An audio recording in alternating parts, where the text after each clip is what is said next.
Hello, everyone. Welcome to I.T.S. ACE event. My name is Marcela Ferrero. I'm a BCBA, and I'll be hosting your this event with co-host Mary.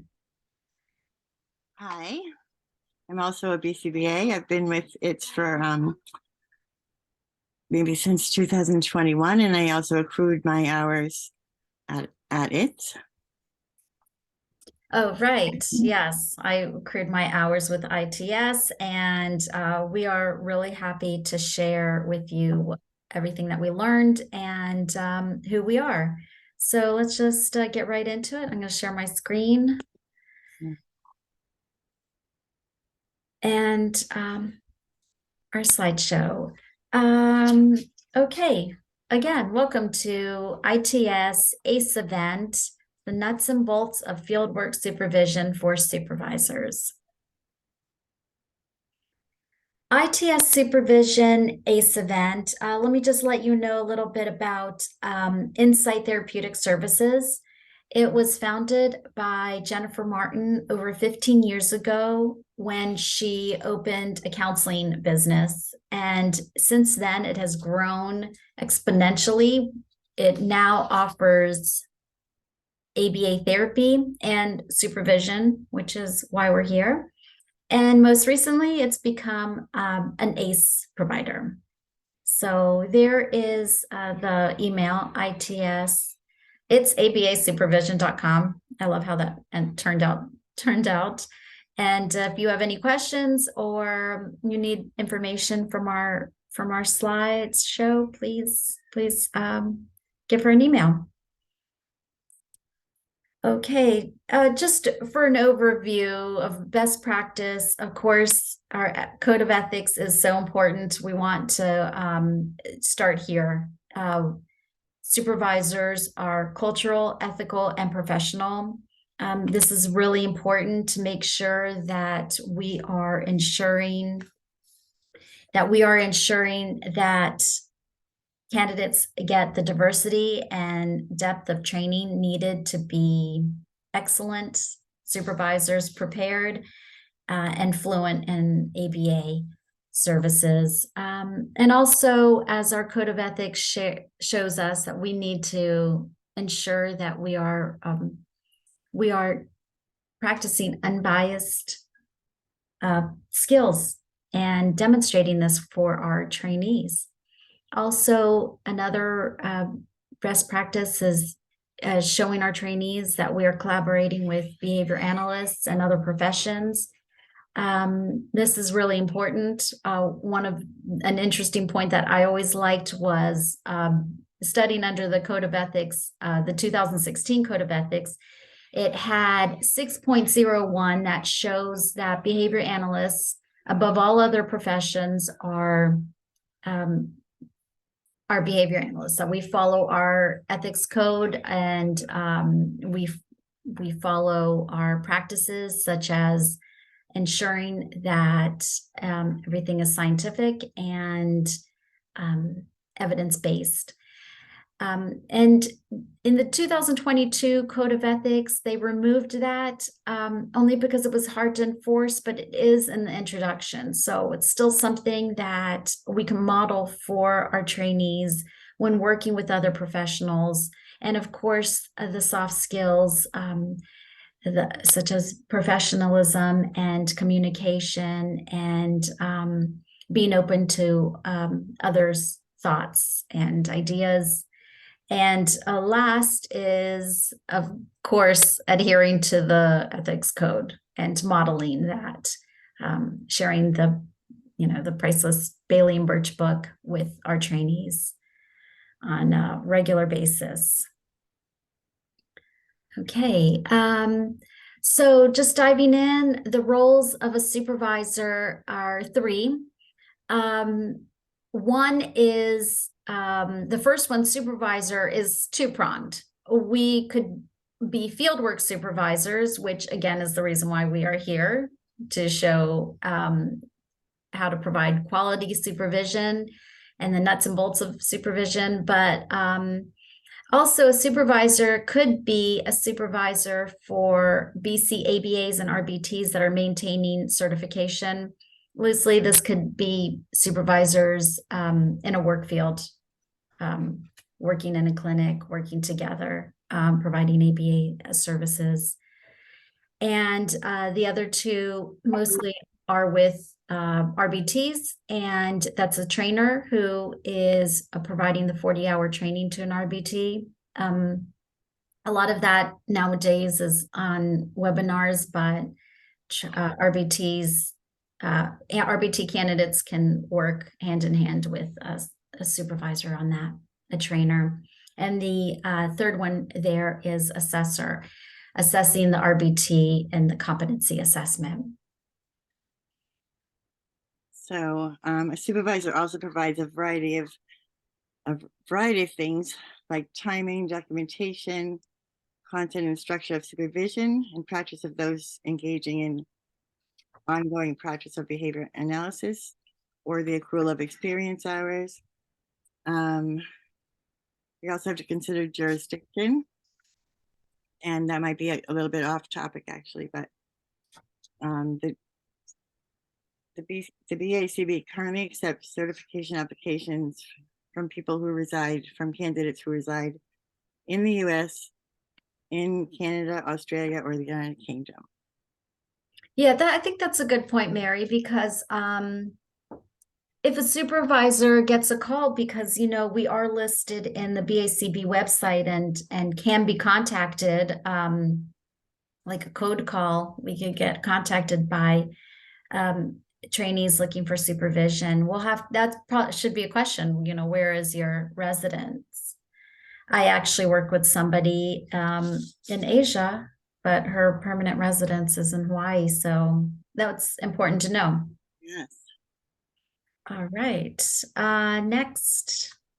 Oh, an embedded word. Okay, here we go. You'll have to write down 3 code words that you'll come across in this training. So write them down. Here's the first one. RBTs rock. RBTs do rock. They roll up their sleeves. They deal with the BCBAs and all our concepts. They are awesome, and they hold us down, that's for sure. RBTs rock. There we go. Overview of the responsibilities of a supervisor. Okay, this is just a quick list. There's so much for us to know, and but of course, knowing the 5th edition task list or the next one that's coming up, the 6th edition, knowing it in and out is really important. Having it handy, along with the ethics code, which is listed in the task list, but having those two side by side, working together while we are working with our trainees is really important. And supporting trainees accrue supervision fieldwork hours. That is one of our responsibilities. RBT 40-hour training and competency assessment, just as we mentioned before, but just keeping it all together. And supporting trainees with paperwork. That can be very confusing, all the things they need to sign and the deadlines. And very importantly, and a must of the BACB, is to provide a written contract. Any last thoughts on here, Mary? I was just going to say that the newsletter comes out often, so we want to keep up with that too. Little changes, reminders of things too. It's very important just to keep up with that. Yeah, very important. Okay, this last point is on our next slide, writing a contract for fieldwork supervision. Won't go into this too much, but just so you know, the major points that the BACB outlines for supervisors providing fieldwork supervision. The first one mentions, of course, having supervisor and trainee responsibilities outlined, the duration of observations and contacts, and adherence to the ethics code, and reasons for termination, expectations before signing MVF and the FVF, the monthly verification form and the final verification form, and a pay schedule. So just important, very important to have this. Any questions that come up during supervision should be answered in the contract. Yes, and everything should be operationally defined too, very clear and concise. Yes, putting your behavior analytic skills to use. So, okay. The next 3 slides, I'll just go over briefly with you. I just wanted to point this out. These are in the handbooks. But you'll be viewing these so often, and so will the trainees, that it's just so important to note here.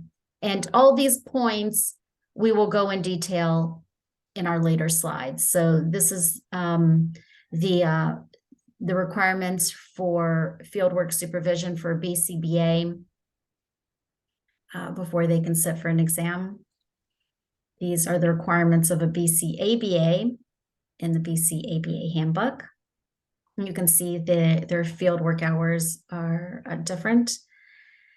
And the RPT handbook. I like this graph. I feel like I love the timeline. I love that. It just helps you see what happens. So first you could see that they complete the 40-hour training with the trainer, as we mentioned above, and they do an initial competency assessment with the assessor, who could be the same person. Your hat just shifts a little. So, yes. Okay.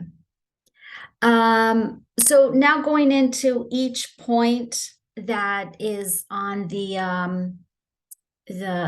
handbook graph that we just viewed. Supervisory period. This looks so simple. It's just pretty streamlined, but there's just so much to know. A supervisory period is 1 month. And in that month, the trainee, of course, is accruing their fieldwork hours. And at the end, they sign a monthly verification form where they fill it out and you sign it.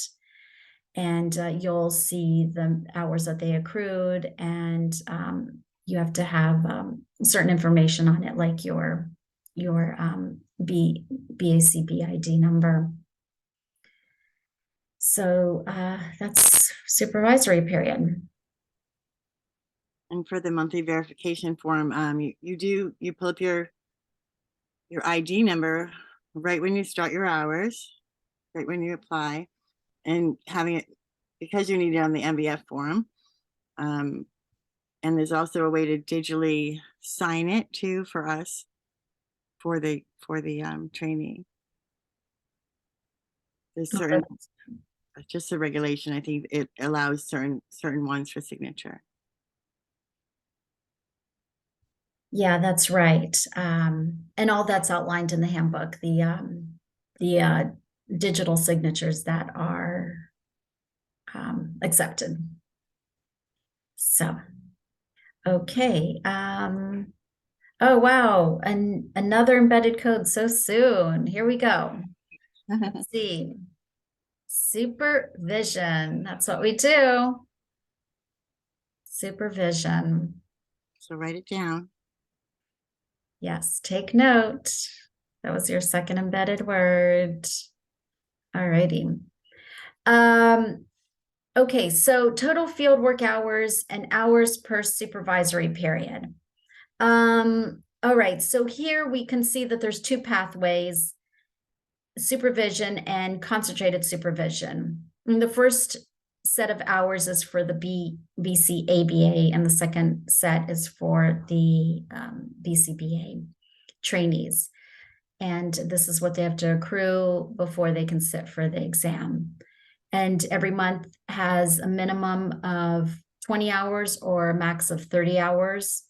per supervisory period. And just to note, the doctoral pathway is 500 hours. And these hours must be completed within 5 years, consecutive years. They must be consecutive and completed within 5 years. Any thoughts on this, Mary? I'm always just thinking, take the data, keep writing everything down so you don't lose track, because it, time flies actually. So you don't want to lose any hours you've put in. Right. Absolutely right. And we'll talk about a fieldwork tracker in a little bit. So, okay. Here is the percentage of supervision fieldwork hours per supervisory period.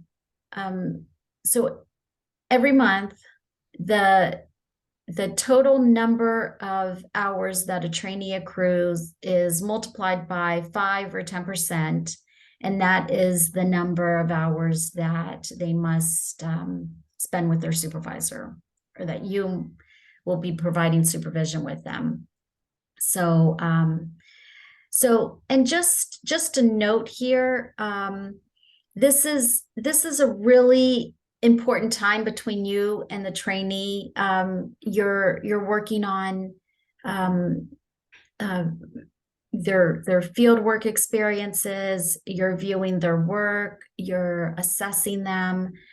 So there's a lot to do. And it seems like, I don't know, if they do 130 hours, there's 6.5 of those hours would be with performing supervision. And you can see how quickly that accrues in a month. So it's your chance to make sure that they're performing behavior analytic services, and because there's a big difference between just working with a child and doing a simple set of instructions and performing it in a behavior analytic manner. So this is your time to really help them make that discernment. So just a small note there. And so for concentrated supervision, as you might know, this is a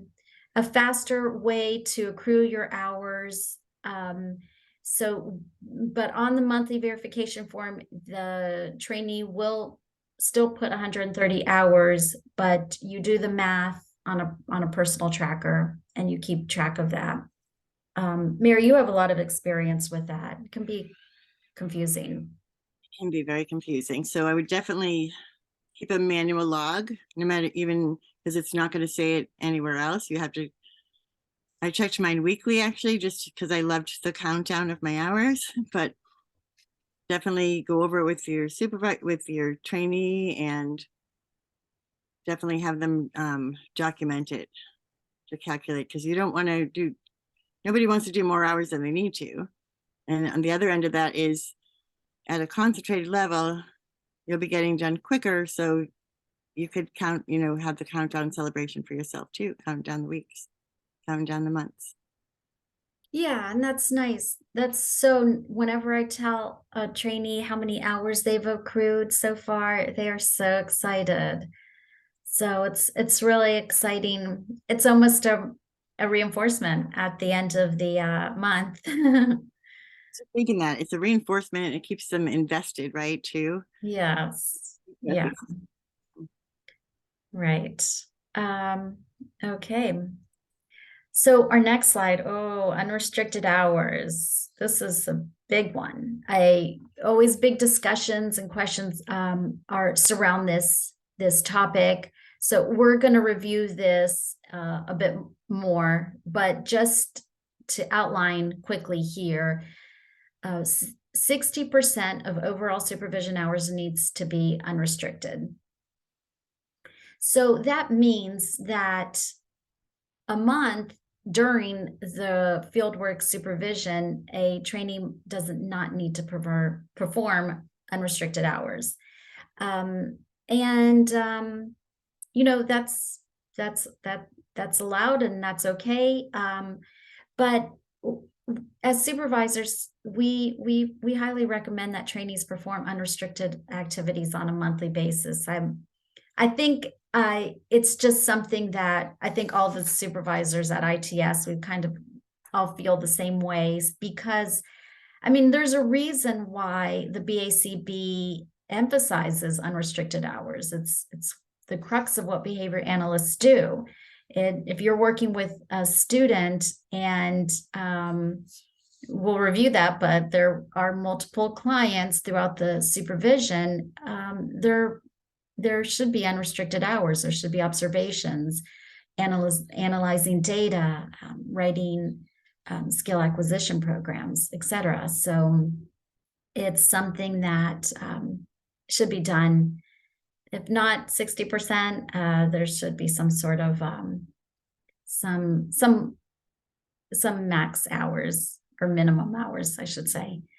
And finding unrestricted hours has always been, like I said, it's a hot topic. So there are a lot of lists out there, starting with the task list, and great journals that outline. There's one journal article that outlines 50 ideas for unrestricted hours. It's easy to find. And but of course we can help you, direct you to that article if you want to contact us. So yeah. What any thoughts, Mary? I was just thinking the same thing. So maybe they think it's confusing. Maybe trainees think it's confusing, because it is confusing. But once you start to associate what is unrestricted, you're going to be amazed that we're using ABA every day. We're reading, we're going through the task list, we're researching, we're collecting data. So the unrestricted hours are really all the stuff that we're doing behind the scenes. And I think that is, if there's a good mix of it, restricted and unrestricted, I think that's the best combination. There is the stipulation of the 60%, but I think if you're mixing them, using them together, you'll associate a lot better. Yeah, I agree. It's a nice blend. Yeah, associating the content from unrestricted to restricted, once you see the differences in the similarities, I think that's when the light bulb goes on. Right, that's a good point. Yeah. Okay, so next slide we have observation of clients. Okay, so this is more of you viewing your trainee with their client. So this is a great opportunity, including having your supervisory supervision times mentioned a bit earlier. This is also a time for you to really assess their competence and understanding of the task list and behavior analytic skills, and to provide feedback. So this should happen with multiple clients throughout supervision. And currently the BACB does not have a set requirement on the duration of an observation, but this will change in 2027. Yes, so any thoughts on this, Mary? Just wanted to add that your client cannot be a relative. That's very important. It seems to come up a lot too with questions if people don't have clients, but people don't realize that a client doesn't have to be job related. It doesn't have to come from a job setting. And you can make a recording, or you could do it. You can be observed live from your supervisor, or you can do a recording and send it to the supervisor. So it can be synchronous or asynchronous. So if it's in person, it would also, side note, count as a contact. Yes, right. Good points. Okay, so our next slide talks about contacts between the supervisor and trainee. This kind of goes, this is a good slide to follow the observations, and we'll mention this in a bit, but there is a difference. Okay, so for the different pathways, there's 4 contacts for supervision field work and 6 contacts for concentrated supervision field work. The contacts must happen in real time. There is a difference between individual and group supervision. And the BACB encourages multiple supervisors. So keep that in mind, especially if you're a single supervisor out there. It would be great to help your trainee find someone else that they can work with and learn from. And again, the BACB does not have a set duration, but look for changes in 2027. Just letting you all know now that they are going to remove contacts. So I guess they realize the percentage of supervision and the contacts was a bit redundant. I'm guessing that is why they took that out. So yes. So for now, depending on your number of hours, the contact number can be prorated as well. So if you're not at full time, just an example, you can cut the 4 or 6 down in half. You're going to end up with a lot of contacts anyhow. I think that's why they're finding it redundant, because we're constantly collaborating. Yes, right. That's true. Yeah, definitely. It's so easy to make 4 contacts or 6. Yes, and so then with the contacts is there's a lot of questions that people ask, like, is this a contact? Live is a contact if you're contacting each other to communicate back and forth within I think in a timely manner. In other words, not answering your question you answer 2 weeks later. Timely manner responses is a contact with each other. There's a few different ways to have contacts. That's important. That's important to know because especially when things are happening remotely. Yes. And it's constant. So Yeah, right. that's what I like about this company, actually. Yeah. Yeah, it's fun and it just keeps things moving along. Great. Great. Okay. Okay. Here is where we can review with you trainees documenting their field work hours and how important that is. But first, this graph you're viewing here is straight from the BACB handbook. It outlines what the BACB expects on a fieldwork tracker. So here it is. You can see that there's different information required for independent hours, which is unrestricted and restricted hours. So just keep that in mind. There's so many different definitions or vocabulary words here. So that's required for restricted and unrestricted hours. And the supervised hours has different information. You could see that. The individual or group, you have to note if it was individual group, and yes. So. And so the board doesn't, they don't require anybody to use their trackers anymore, but there's a lot of different types of tracking systems. So whichever ones you choose, just make sure it has all these categories in it. Right. Yes. It's good for you to just look back on too. You'll look back and as a trainee, I should say, like I remember looking back and thinking, okay, I did this then, I learned this here, or trainees might even have notes on what they learned so they can use it for studying. And so which brings to mind that they need to keep these for 7 years. So all documents for 7 years.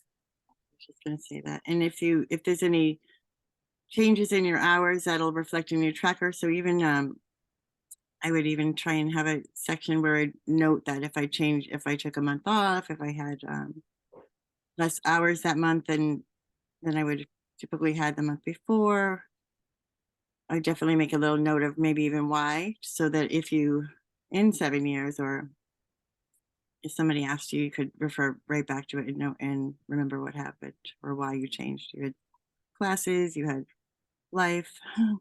Yeah, that's a good point, Mary, because if they did less hours in a month and then were audited, um, they'll be able to look back and say, okay, this is what I did here and why.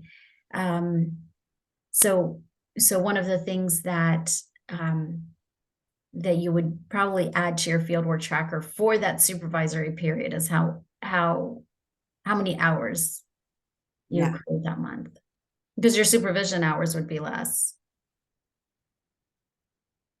because 5% of 65 is different than 5% times 130. And you forget over time. You're not gonna, it's really best to document everything that you need, that you can document while it's fresh.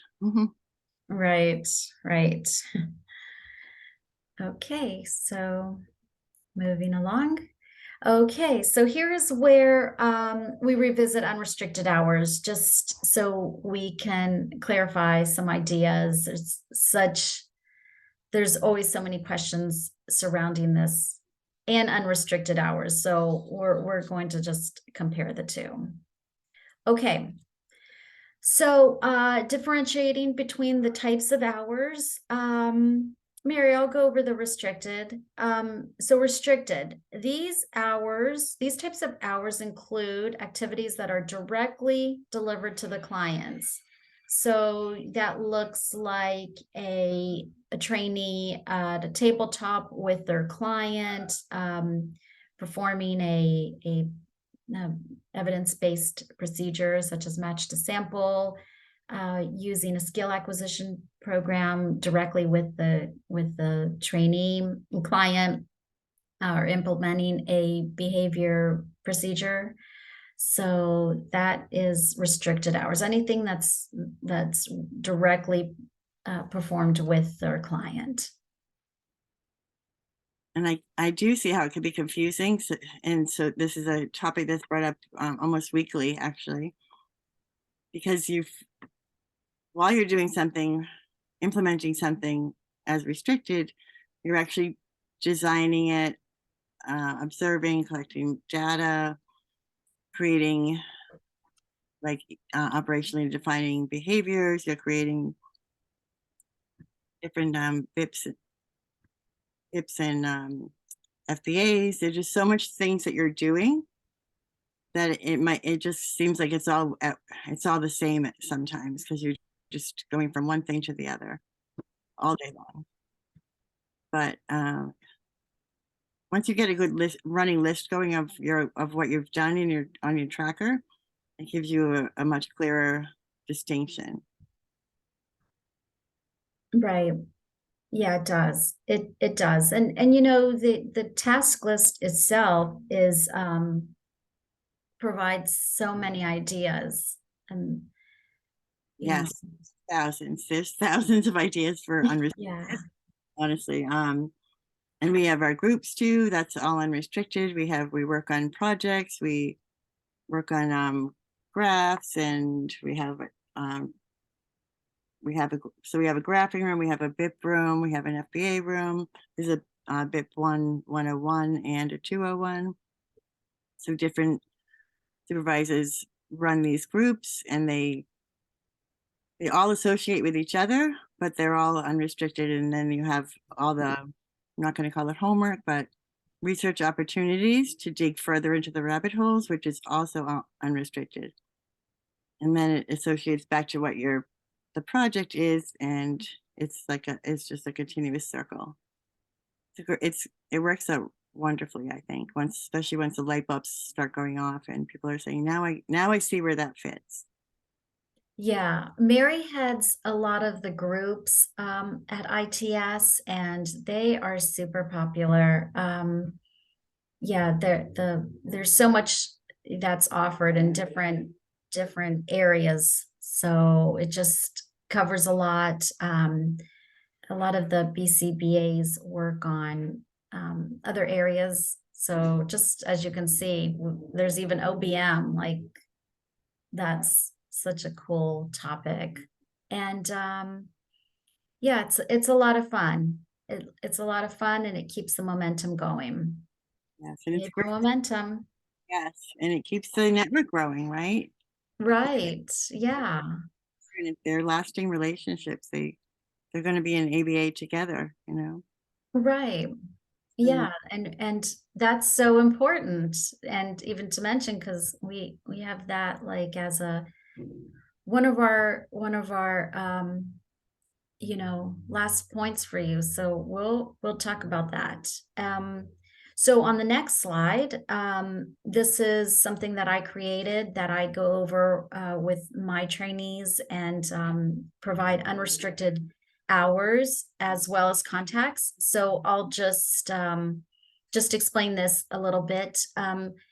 This comes from Dr. Tyra Sellers' article. It's in our reference. I'll show you the title of that article. So I just changed a few things to make it more, that more personal, what spoke to us as a group. And so at the top, I have just these directions. They stay there. They're just reminders of due dates and performance expectations. And just a thought here, and even in the article, just remembering that as supervisors, we are bound by our ethics code to provide a breadth of knowledge, and maintaining professionalism, and just understanding of ensuring that our trainees are understanding their learning. So Tyra Sellers' agenda just covers all of that, and I think that it's really special. So again, those were the points that I kind of like took on and brought them to I.T.S. So the summary here is an area for your trainee to list unrestricted and restricted hours. Of course, as a supervisor, you will review their fieldwork tracker. That is kind of a must with the BACB, but I have them list just a few, because below they'll self-reflect as behavior analysts should. And then here they also have a space where they can add things that they might need, or more professional development in a certain area that they bring to my attention. And below is a box where I put in ethics code, and maybe a question or a scenario taken from Bailey and Birch, 4th edition. And that's a discussion ensues around that. So it's always colorful. It's always a really good thoughts. And up here at the top, there is an area for the trainees to provide feedback my performance. So it's just a shortcut on BST here, just the feedback portion, which always seems to be the hardest part for everybody. So they practice providing me feedback, and I always tell them, don't hold back, just, let me know, practice. Like, this is going to be your chance to practice in a safe place. Let me know what you need from me or what I'm not doing. And I also provide feedback to them. So then we have discussions, and it's really important here to make sure that we have a good relationship with our trainees, right? And at the bottom, there is a concept box where I add a task list. And one of the things about our task list is not just defining it. It needs to be operationally defined.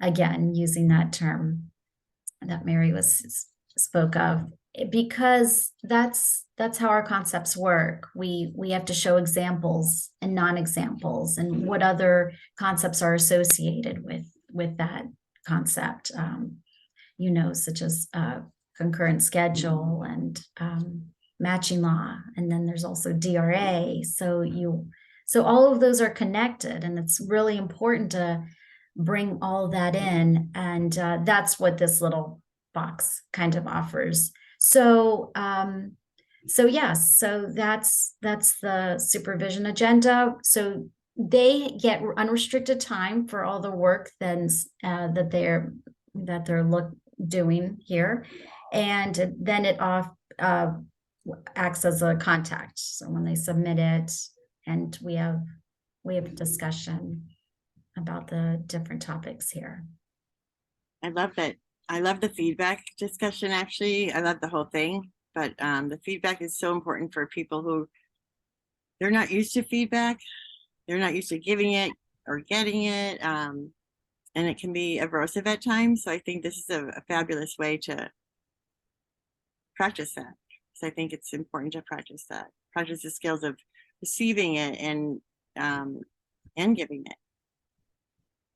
Yeah, it is. It is really important. So it, yeah, and it's actually made people feel good. Like, oh, I can, I think it would. I need this from you, and it be okay. Yeah. Because, when they're supervisors in the work area, they'll need to be able to say that to an RBT that they're working with, and doing it professionally, and it takes practice. So yes, that is some unrestricted ideas for you. Even looking back on this in the future, they can pull it up for reference. They can it's more documentation. Right. Yeah. At the end of their supervision, of accruing fieldwork supervision, they can study from their agendas. Yes. So concluding supervision. So the end has come. Your trainee has accrued their 2,000 or whatever pathway they followed hours. And now it's time to sign the final verification form. Again, they fill out the verification forms, but either the monthly or the final, and they send it to you and you sign. And the other point here is so important. It's to keep in touch and to keep that network that Mary was mentioned earlier going. We're a young field still, and in not too long ago, the BACB, every year they post the number of certificates. By the end of the year, they post the number of certificates, and it's less than 60,000. So this is worldwide.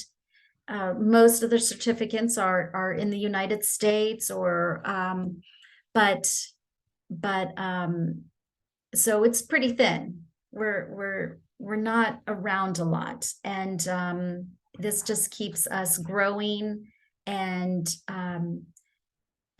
learning from each other. And especially now with remote, we're meeting people from all over the world, and we can help spread behavior analytics services. And the BACB does work with other countries outside of the jurisdiction, but that the organizations have to put in an application, so something like that, to that effect. So, keeping in touch with people, especially areas that are have more behavior analysts and can really support areas that don't have as many. And I.T.S is an area where there's just so many of us here that and we are working with people in different countries, so it just helps share the knowledge.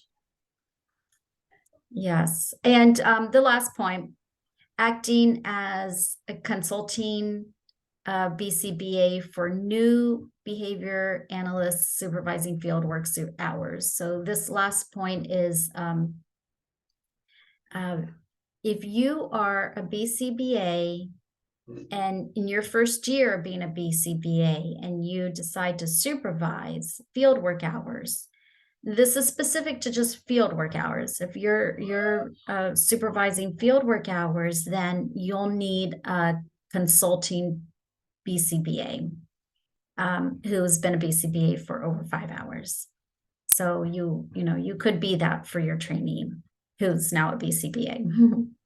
Yeah, so 5 years is important. And it's documented too it's documented everywhere actually, but important. Yes. And so just keeping the love going. What a great way, sorry. Sure. Keep in touch with your supervisor if that happened to be the person who you, like, say from this company. There's consulting supervisors, there's BCBAs that have been there for 5 years and 1 year, and everybody's collaborating, networking. Yeah, right.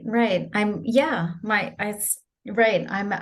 did my training, my supervision hours with I.T.S, and yeah, my supervisor, who was awesome, is still with I.T.S, and it's just nice. So, okay. All right. Being audited. Okay. So if this occurs, we have to make sure that we're able to provide the information that they request. What happens, it will be that the BACB provides you with or the trainee with a form to fill out. So we're not sure what they'll ask us, but you'll need to keep your records for 7 years and make sure that they're detailed. So good stuff. Very, very important. You'll have that all. You'll have that all because you've been doing your tracker, you have your agendas, you'll have it all in order for 7 years. Right. You won't have, it won't be as stressful as it sounds. Yeah. Be very organized. Yeah. Become friends with the cloud, because that would be the safest place. Yes, and a hard copy too. I like to make keep a hard copy too in a Yeah. safe. Yeah. Okay, and some last thoughts. Using a BACB account, we can help our trainees learn how to just go into the BACB website. Just anything that we can offer is just so helpful. We're just so grateful that we can give them just some step-by-step with all the different things that they need to do, because there's so much. And the handbook outlines everything, but sometimes it's just they need like that someone to really just untangle it all for them. And at I.T.S, we use a Google Calendar for trainees to plan ahead. That is really helpful so that they can plan what unrestricted task they're going to work on. It just helps them, you know, the restricted hours, if they have a client, it doesn't seem like it's that hard to accrue. I think that's the other thing about unrestricted hours, that you really have to take initiative and work on um, uh, different areas and concepts, and a lot of times that the big thing is what do you want me to do? What should I do? So just helping them plan ahead, and so they can see in the this is what I'm going to do this month, and it helps them gather their own materials and prepare. And which goes in hand with providing a fresh list of unrestricted ideas each month. This is just so helpful for them, and I think that's why the groups at I.T.S work so well, because they're really open to any ideas. Trainees want to learn. Behavior analysts, we love our area. We think it's so interesting, and just opening these kinds of doors for new behavior analysts or behavior analysts to be it's just very helpful. And created templates for different activities to help trainees get started. As we all know, graphic organizers are awesome. It just helps people learn. It helps them attack the problem and dive right in. So providing data sheets, things that you may have made up, let them try to make one up themselves based on a template or an example. And that's a really helpful tool for new trainees.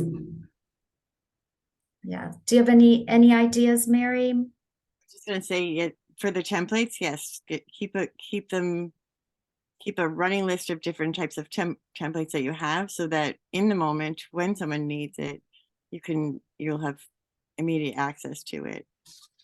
Like we share templates, we collaborate as supervisors to make sure we have the best updated template. We make improvements to them. Just always giving the trainees an opportunity to learn using their unrestricted hours too. They're researching, if they're researching an article and they're gathering articles, putting them in a portfolio, in a binder, like you said, or some folder in the computer. Teaching them to also have immediate access to this stuff is good. And the way we do that is by trying to have immediate access ourselves.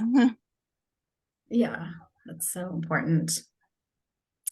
So yeah, those are just some of our tools and ideas, performing supervision ourselves that has just really helped us out. And of course, there's so many ideas. Everybody does things a little different, and that's great. And I guess that's why multiple supervisors is so important. So, okay. Oh, our last word. Let's see. Oh, it's a phrase. ABA all day. That is what we do. ABA all day. We're always behavior analysts. That's what I kind of always liked, that 6.01 from the older ethics code. ABA all day. Okay, great. And here's our references. And here's the name of the article by Tyra Sellers that I based my agenda on. It's called Recommended Practices for Individual Supervision of Aspiring Behavior Analysts from 2016. All right. Yeah. Okay, everyone. Just want to share with you just a friendly disclaimer. Video and contents here that you find are I.T.S. property and cannot be shared or copied. So please join us again at I.T.S. We have a lot to offer in our libraries, and if you all need anything, please email us at it's ABA supervision at yahoo.com.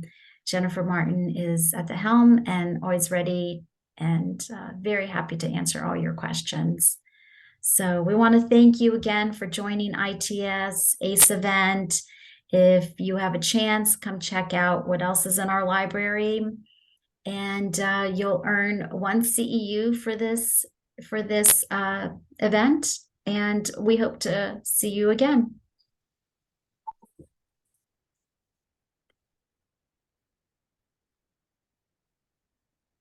Okay.